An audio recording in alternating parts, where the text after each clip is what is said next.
Waalaikumsalam warahmatullahi wabarakatuh. Baik, selamat pagi semuanya. Selamat pagi, Bu. Bagaimana kabarnya hari ini? Alhamdulillah. Alhamdulillah baik, semoga selalu baik. Sebelum kita masuk ke pembelajaran, mari kita berdoa dulu. Semoga kita diberikan kelancaran dalam belajar. Ketua kelasnya, Dava, silakan dipimpin yang berdoa. Baik, sebelum memulai pembelajaran kali ini, marilah kita berdoa menurut kepercayaan dan agama masing-masing. Berdoa disilakan.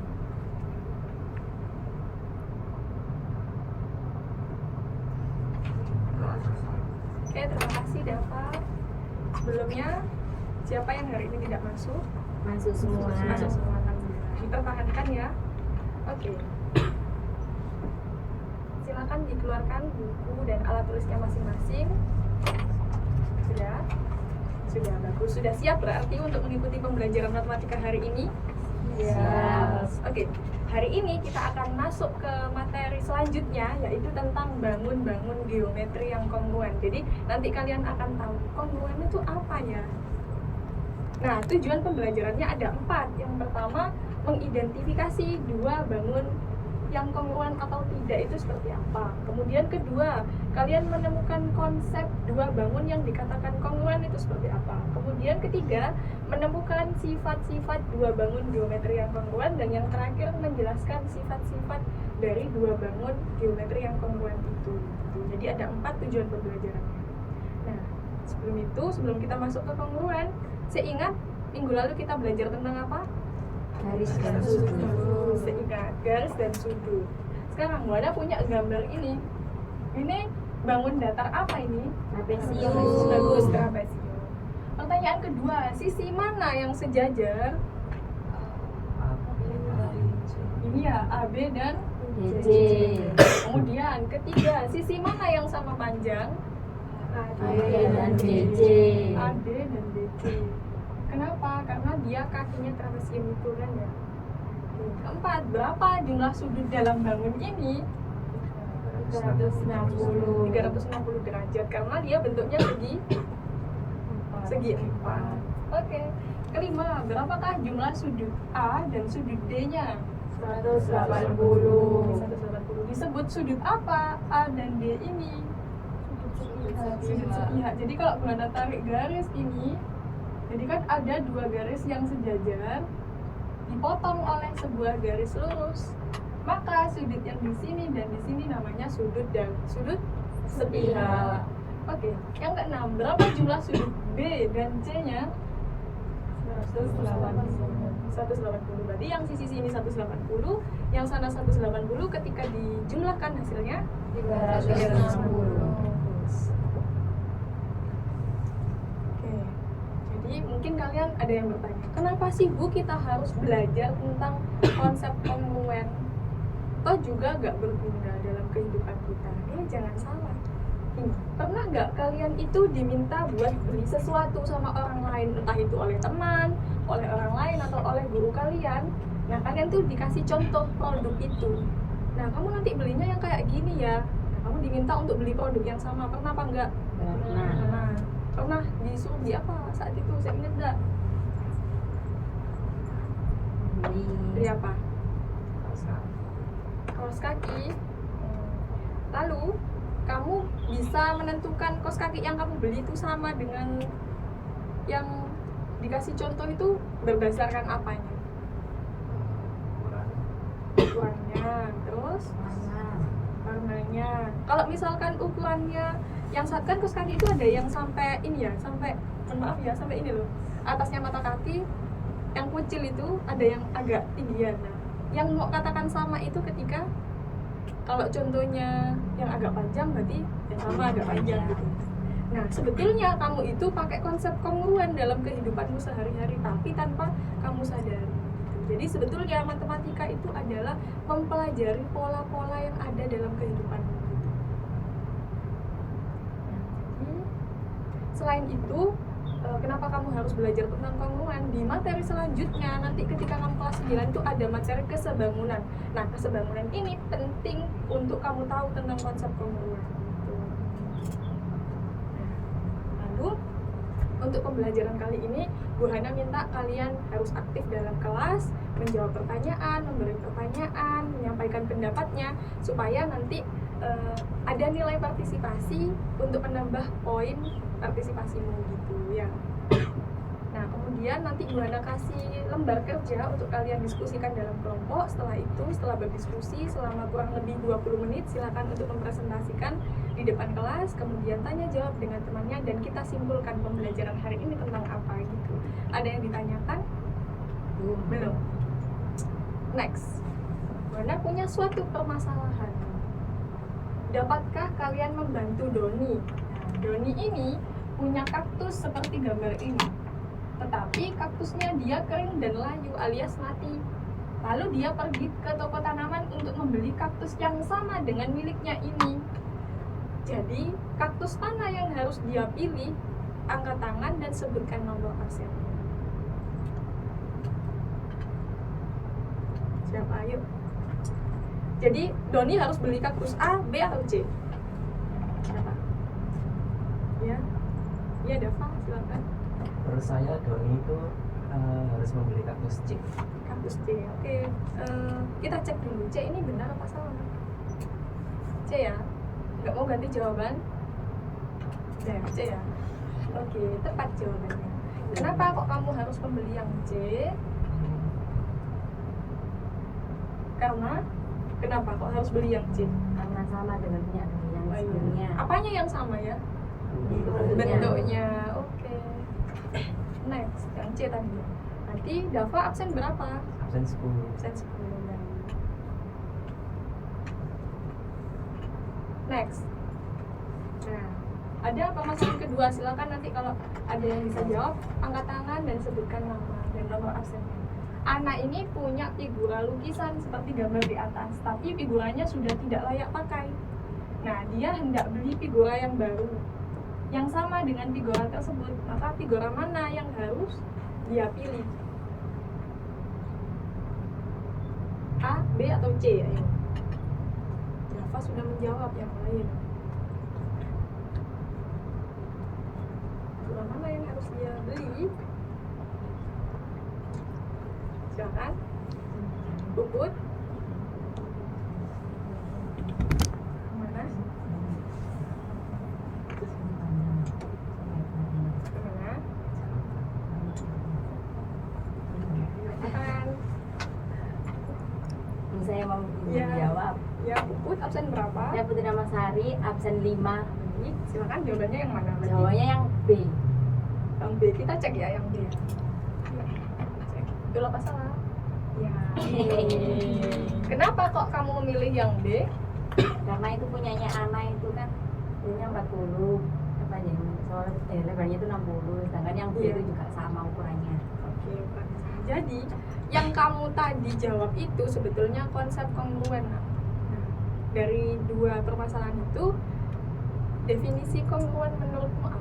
Jadi kongruen itu apa sih?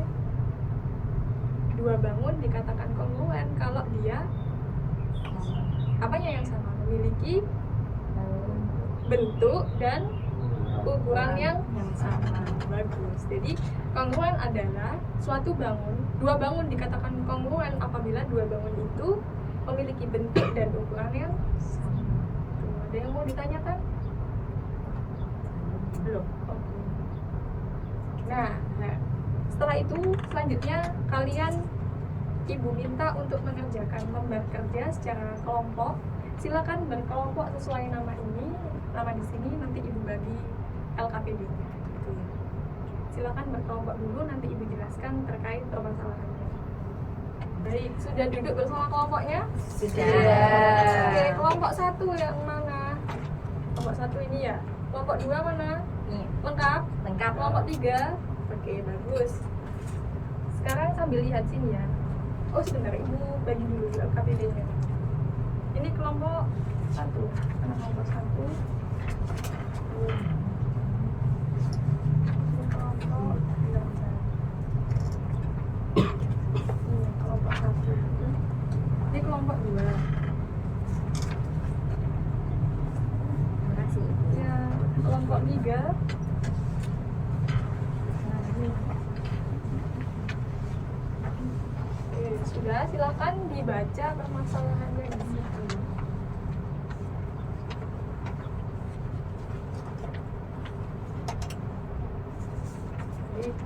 Ada salah satu yang mau membaca? Tirta, silakan dibaca ini permasalahannya, kasusnya itu loh dibaca. Ini tentang proyek penguatan profil pelajar Pancasila. Kalian sudah kenal tentang P5?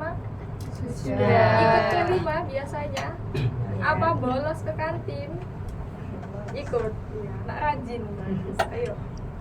Dibaca Tirta silakan. Menemukan sifat-sifat dua bangun geometri yang kongruen.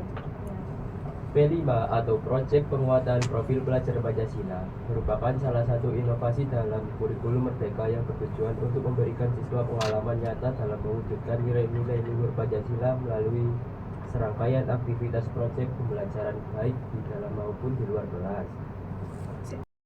Ada beberapa tema P5 yang telah ditetapkan Kemendikbud untuk jenjang SD sampai SMA atau SMK, antara lain sebagai berikut. 1. Gaya hidup berkelanjutan. 2. Kearifan lokal. 3. Bhinneka Tunggal Ika. 4. Bangunlah jiwa dan raganya. 5. Suara demokrasi. 6. Berrekayasa dan berteknologi untuk membangun NKRI. 7. Kewirausahaan. 8. Kebekerjaan untuk SMA atau AK. 9. Budaya kerja untuk SMA atau FKK. Jadi P5 itu hanya ada di kurikulum Merdeka. Di kurikulum sebelumnya ketika K13 itu belum ada tentang P5 ini. Nah, untuk kelas 8 di sini P5-nya temanya apa ya? Raganya. Tema yang keempat itu ya, bangunlah jiwa dan raganya. Untuk kegiatannya kalian diminta untuk apa? Senam. Untuk senam satu kelas. Sudah selesai senamnya? Belum. Masih Masih proses. proses. Lanjut. Selanjutnya silakan dibaca oleh siapa ya? Kelompok 1, kelompoknya Dava, silakan salah satu dilanjutkan membaca sebagai sekolah. Sebagai sekolah yang mengimplementasikan kurikulum Merdeka, SMP Negeri 54 Surabaya mengimplementasikan P5 untuk kelas 7 dengan tema gaya hidup berkelanjutan. Kegiatannya adalah mendaur ulang sampah dengan membuat kerajinan tangan. Ana adalah siswi kelas 7B. Ia bersama kelompoknya mendapatkan tugas P5 untuk membuat 5 buah kerajinan tangan. Kerajinan pertama yang mereka buat adalah hiasan rak dinding berbentuk segitiga seperti berikut ini.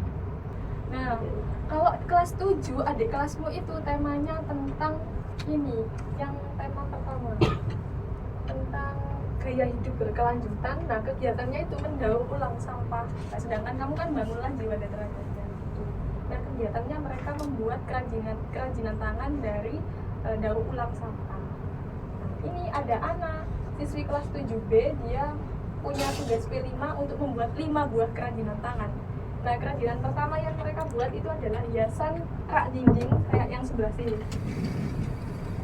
Jadi rak dinding yang berbentuk segitiga itu, yang pertama, kerajinan pertamanya ini berbentuk segitiga apa ya? Iya, sama kaki. Dengan panjang kaki-kakinya adalah 30 cm, yang alasnya 25 cm. Terus lanjut dibaca Dava yang kedua. Kerajinan kedua. Kerajinan kedua yang hendak mereka buat adalah hiasan rak dinding yang berbingkai seperti gambar di bawah ini dengan ukuran yang sama dengan kerajinan pertama yang mereka buat. Iya. Jadi kerajinan kedua itu dia mau bikin yang sama tapi ada bingkainya di dalamnya. Bentuknya ada itu kayak lukisan bulan. Nah, lanjut apa permasalahannya? Permasalahan yang dihadapi adalah A. Berapa panjang kayu yang dibutuhkan untuk membuat kerajinan yang kedua. B. Berapa luas triplek minimal untuk membuat bingkai pada hiasan rak dinding untuk kerajinan kedua. Terima kasih. Jadi melalui lembar kerja yang Ibu beri, nanti kalian bisa membantu kelompoknya Ana untuk menentukan berapa panjang kayu yang dia butuhkan untuk membuat kerajinan kedua dan berapa luas triplek yang minimal yang bisa dia beli untuk membuat kerajinan kedua itu. Ada yang mau ditanyakan? Belum ada. Kalau belum ada, 25 menit untuk mengerjakan itu cukup. Silakan bekerja dalam kelompok. Kalau ada kesulitan boleh bertanya.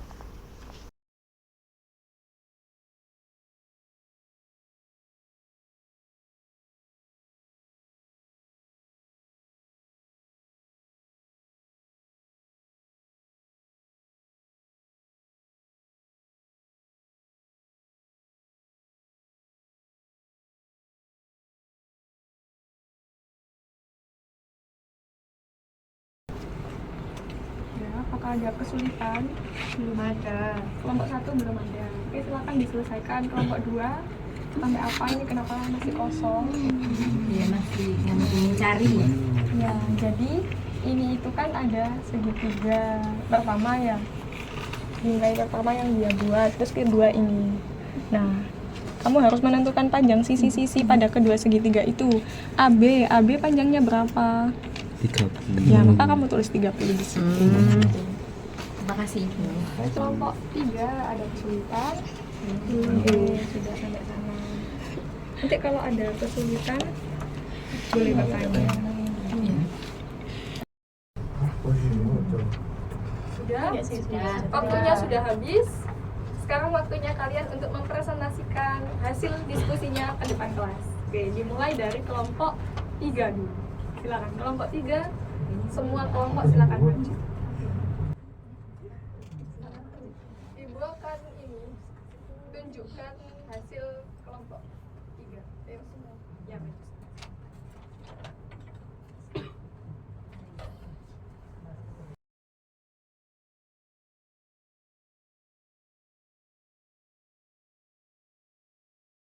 Oke, kelompok 3 silakan mempresentasikan hasil diskusinya. Untuk kelompok lain silakan dicocokkan dengan hasil pekerjaannya masing-masing. Silakan kelompok 3 kenalkan namanya terlebih dahulu.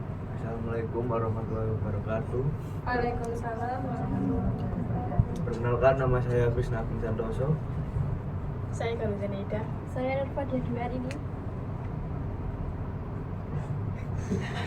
Baik, langsung ke yang pertanyaan pertama. Untuk menyelesaikan permasalahan tersebut, ikuti langkah-langkah pekerja tertentu. Panjang sisi-sisi pada kedua segitiganya. AB-nya berapa? Untuk panjang AB dengan DE panjangnya adalah 30. B dan DE 30. Terus untuk panjang BC dengan DF panjangnya adalah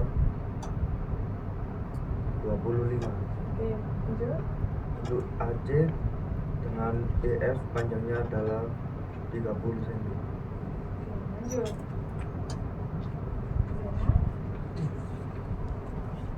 Untuk sudut-sudutnya, besar sudutnya. Untuk sudut A bersesuaian dengan E besarnya 30. Besarnya 30. Lanjut. Sudut B bersesuaian dengan sudut D besarnya yaitu 75 derajat. Oke. Untuk sudut C bersesuaian dengan sudut F besarnya 75 derajat. Oke. Kedua, untuk sisi-sisi yang bersesuaian tadi apa saja berarti Krisna? AB bersesuaian dengan mana? AB bersesuai dengan DE Karena panjangnya berapa? panjangnya 30 cm. Oke, BC dengan apa? BC dengan DF Berapa panjangnya? panjangnya 25 cm. Oke, AC dengan apa? AC dengan EF panjang 30 cm. Lanjut, sehingga tadi ya, silakan. Sehingga dapat disimpulkan bahwa syarat dua bangun geometri kongruen adalah: 1. Sisi yang bersesuaian sama panjang. 2. Sudut-sudut yang bersesuaian sama besar. Oke. Untuk penarikan kesimpulannya ada yang berbeda? Apa sama? Kelompok 1, 2? Sama. Sama. Untuk selanjutnya, panjang kayu yang dibutuhkan berarti Panjang kayu yang dibutuhkan untuk membuat kerajinan kedua adalah: panjang kayu yang dibutuhkan sama dengan keliling segitiga, sehingga panjang kayu 30 cm ditambah 30 cm ditambah 25 cm sama dengan 85 cm. Oke. Untuk panjang kayunya ditemukan sama apa beda kelompok 1 dan 2? Sama. Berapa? 85? 85. Lanjut, jelas. Luas triplek minimalnya berapa? Zena, silakan. Gantian boleh. Sehingga luas triplek minimal yang dibutuhkan Itu gimana prosesmu mendapatkannya? itu pertama kita cari tinggi segitiga panjang AO. Jadi kan tadi sama segitiga sama kaki kan, belum diketahui tingginya, maka cari dulu tingginya dengan cara apa ya? Teorema tidak Oke. Sehingga didapat apa? sehingga luas triplek minimal yang dibutuhkan yaitu 350 cm. Itu didapat dari luasnya apa? dari luasnya Segitiganya ya. Iya, segitiga. Setengah dikali alas dikali tinggi. Oke. Baik. Tepuk tangan untuk kelompok 3. Oke. Silakan duduk. Oh ya, ditutup dulu.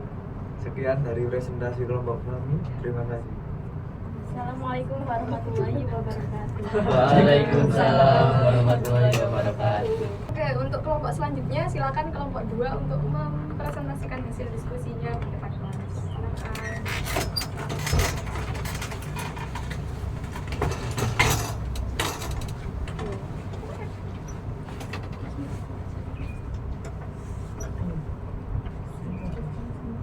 Silakan. Kami dari kelompok 2 ingin memperkenalkan diri. Perkenalkan, nama saya Tirta dan di sini teman saya yang bernama Farel dan ini Putri. Baik, langsung ke soalnya, silakan. Ada gambar.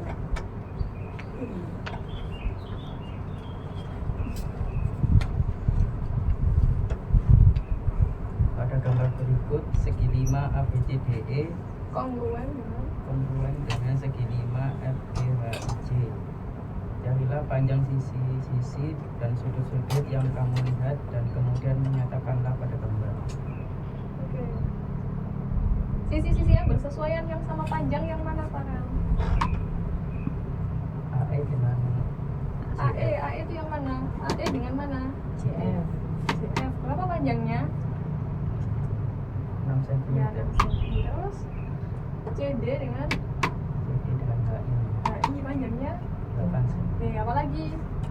Sambil dilihat ya kelompok lain. AP dengan FG AB dengan FG panjangnya berapa? 12. Ya, lanjut. Sudah? Oh, sudah. Sudah, cuma 3 ya? Selanjutnya sudut-sudut yang bersesuaian yang mana? Sudut D dan I D itu mana? D dan I. Berapa besarnya? 120 derajat. 120. Terus apa lagi? Sudut G dan sudut B Sudut G dan B berapa? 80 derajat. Terus ada lagi? Sudah. Oke, silakan ditutup. Baik, sekian presentasi jawaban dari kami. Untuk kelompok lain ada tanggapan? Apakah jawabannya sudah tepat ketika dia menentukan panjang sisi dan besar sudutnya? Tepat. Oke, tepuk tangan untuk kelompok 2. Silakan ditutup. Sekian dari kami. Terima kasih. Wassalamualaikum warahmatullahi wabarakatuh. Waalaikumsalam.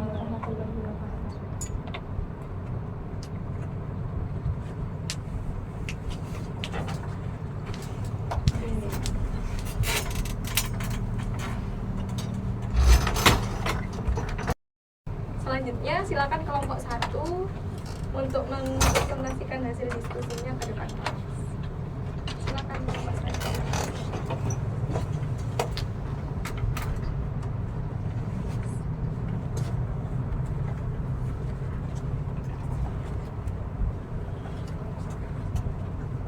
Silakan perkenalan diri dulu.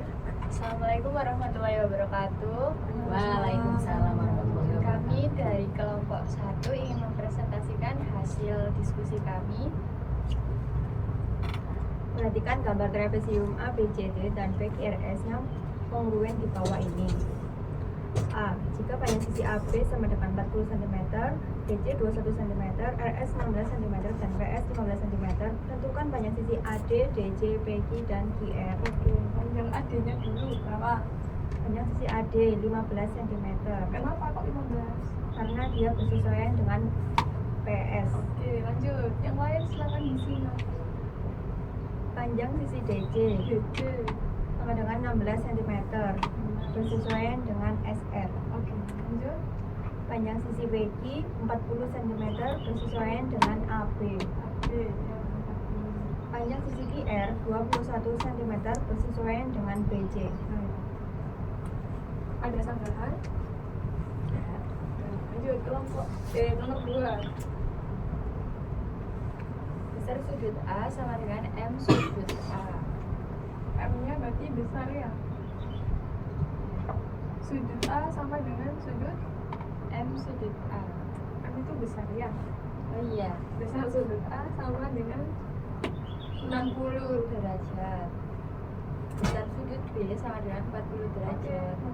Maka besar sudut B sama dengan besar sudut A sama dengan 60 derajat dan besar sudut Q sama dengan besar sudut B sama dengan 40 derajat. Oke. Besar sudut R ditambah besar sudut Q sama dengan 180. 180 ya.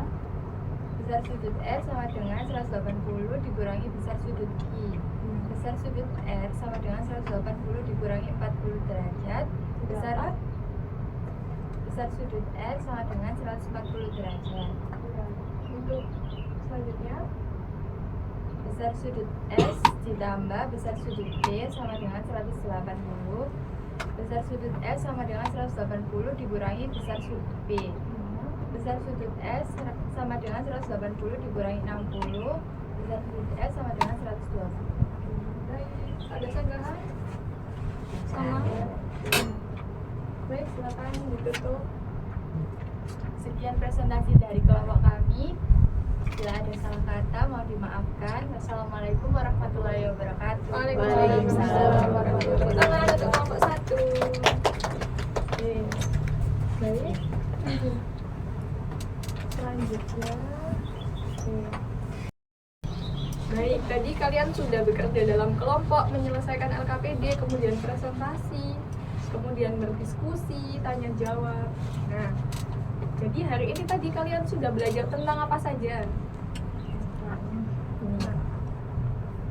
Tentang bangun geometri yang Kongruen. Kongruen itu apa? Sisi-sisi yang sesuai sama Dua panjang. bangun geometri dikatakan kongruen kalau dia memiliki bentuk dan ukuran yang Sama. Terus ada sifat-sifat lagi kan? Dua bangun geometri dikatakan kongruen itu sifat yang pertama apa? Sisi yang bersesuaian sama panjang. Sisi-sisi yang bersesuaian sama panjang. Dua, Sudut yang bersesuaian sama besar. Sudut yang bersesuaian sama besar. Nah, itu kesimpulan yang harus kalian pegang. Pertama, definisi kongruen, bahwa dua bangun geometri dikatakan kongruen kalau memiliki bentuk dan ukuran yang sama dan dua sifat yang tadi. Sampai sini apa ada yang ingin bertanya? Belum ada? Baik, sudah paham? Sudah. Oke. Nah, untuk pertemuan selanjutnya di minggu berikutnya silakan kalian pelajari terlebih dahulu di rumah terkait aturan kekongruenan segitiga karena minggu depan kita akan membahas itu. Oke, terima kasih untuk hari ini. Belum ada yang ditanyakan? Belum. Oke. Ini ada quotes sedikit. Kamu dan orang lain itu kongruen atau sama. Sama-sama memiliki hak yang sama untuk memiliki cita-cita setinggi langit dan meraih. Sampai jumpa di pembelajaran selanjutnya dengan semangat yang baik. Oke. Cukup sekian dari saya. Semoga yang kita pelajari bermanfaat. Tuhan akhiri. Assalamualaikum warahmatullahi wabarakatuh. Waalaikumsalam warahmatullahi wabarakatuh.